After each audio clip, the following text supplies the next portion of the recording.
Hi అండి, నమస్తే. Welcome back to our channel Ganasri recipes. ఈ కూర చూస్తుంటే మీకు ఏమనిపిస్తుంది? ఇది మెంతి కూర అండి. మంచి టేస్టీగా ఒక మంచి రెసిపీ అయితే ప్రిపేర్ చేసేసాను. ఎలా ఉందో మీరు కూడా చూసి చెప్పండి. అలాగే మీరు కూడా ట్రై చేయండి. తయారు చేసుకుంటే మీకే తెలుస్తుంది. లసూని మెథి అనమాట. టేస్ట్ చాలా బాగుంటుంది.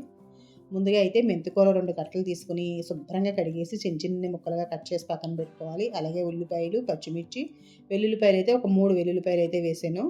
శుభ్రంగా చిన్న చిన్న ముక్కలుగా కట్ చేసి పక్కన రెడీగా పెట్టుకోవాలి.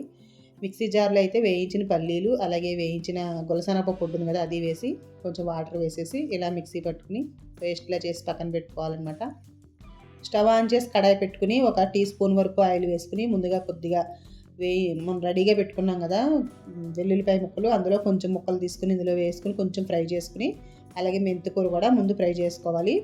ఇది లసూని మేతి అంటారండి. లసూని అంటే వెల్లుల్లిపాయలు అనమాట. వెల్లుల్లి మెంతి కూర అనమాట. ముందుగా అయితే మెంతి కూర, వెల్లుల్లి ఇలా ఫ్రై చేసి పెట్టుకోవాలి. వాటర్ అనేది లేకుండా ఇలా పొడి పొడిలాడుతూ అందంగా వచ్చేలాగా కొంచెం కొంచెం వేసుకుని ఫ్రై చేసుకోవాలి. అలాగే నేను ఇందులోకి కొంచెం పాలకూర కూడా వేస్తున్నాను. మీకు ఇష్టమైతే పాలకూర కూడా వేసుకోండి, బాగుంటుంది. లేదంటే ఓన్లీ మెంతి కూరతో కూడా చేసుకోవచ్చు. కొంచెం సాల్ట్ అనేది వేసేసి ఇలా ఫ్రై చేసేయాలి. చూసారు కదా, ఇలా ఫ్రై అయిపోయింది. దీన్ని మనం ఒక ప్లేట్లోకి తీసుకుని పక్కన పెట్టేసుకుందాము.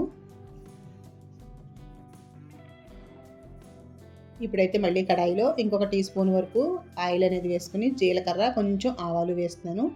ఇవి కొంచెం ఫ్రై అయిన తర్వాత మాడిపోకుండా చూసుకోండి, కొంచెం ఇంగు కూడా వేసేసాను. ఇప్పుడు మిగిలిన వెల్లుల్లిపాయ ఉన్నాయి కదా, ఆ ముక్కలు కూడా వేసేయాలి. వెల్లుల్లిపాయలన్నీ వేసేసి కొంచెం ఫ్రై చేసుకుని, అలాగే ఉల్లిపాయలు కూడా ఒక ఉల్లిపాయ చిన్న చిన్న ముక్కలుగా కట్ చేసి వేసుకుంటే సరిపోతుంది. ఒక టమాటా, అలాగే పచ్చిమిర్చి ఉన్నాయి కదా, అన్నీ కూడా ఇలా వేసేసి ఫ్రై చేసుకోవాలి. ఇందులోకి సరిపడినంత కారం వేసుకోవాలి. ఒక టీ స్పూన్ వరకు కారం, 1/2 టీ స్పూన్ ధనియాల పొడి, అలాగే పసుపు వేసేసాను. ఇలా ఫ్రై చేసేసాను అనమాట. ఇప్పుడు సరిపడినంత సాల్ట్, కూరకు సరిపడినంత సాల్ట్ వేసుకోవాలి. ఇందాక కొంచెమే వేసాం కదా మెంతి కూరలో.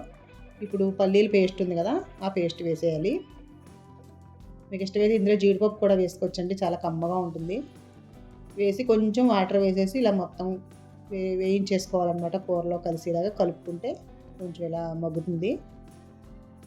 ఒక 1/4 టీ స్పూన్ గరం మసాలా కూడా వేసేసి ఒకసారి అంతా కలిపి ముందుగా మనం ఫ్రై చేసి పెట్టుకున్న మెంతికూర, వెల్లుల్లి ముక్కలు ఉన్నాయి కదా, అవి వేసేయాలి. ఒకసారి మొత్తం అంతా బాగా కలిపి ఒక అరకప్పు వరకు వాటర్ అనేది మళ్ళీ పోయాలన్నమాట ఇందులో. ఎందుకంటే ఉడికినప్పుడు మళ్ళీ కొంచెం గట్టిగా అయిపోతుంది, అందుకని వాటర్ అనేది వేసుకోవాలి.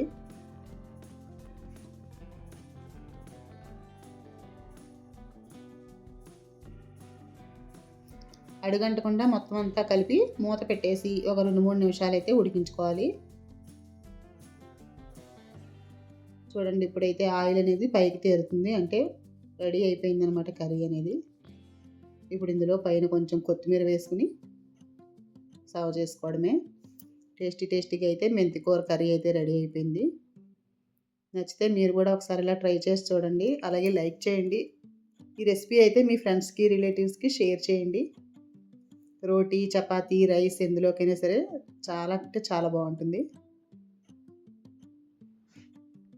మరి నా రెసిపీ నచ్చినట్లయితే ఫస్ట్ టైం చూసేవాళ్ళు గణశ్రీ రెసిపీస్ ఛానల్ సబ్స్క్రైబ్ చేసుకోండి. మరొక వీడియోతోటి మళ్ళీ కలుద్దాం. Thank you for watching.